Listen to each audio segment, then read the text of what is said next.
Welcome to McPlum, simple solutions served daily. You start by choosing 310 high-resolution portraits, so Gemini has consistent reference. This improves model coherence. Once done, back up originals and place copies in a dedicated folder to avoid accidental overwrites. Next, import the working copies into Gemini and group by session or subject.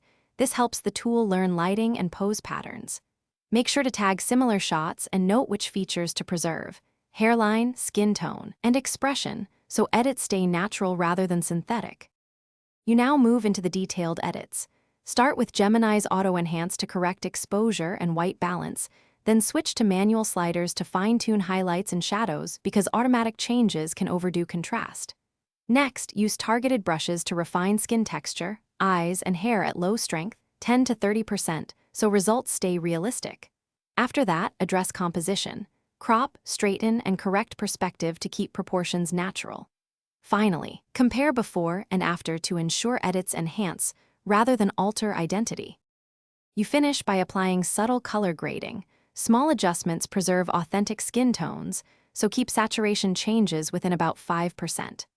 Once satisfied, export at the original resolution and save both a flattened JPG for delivery and an editable file for future tweaks.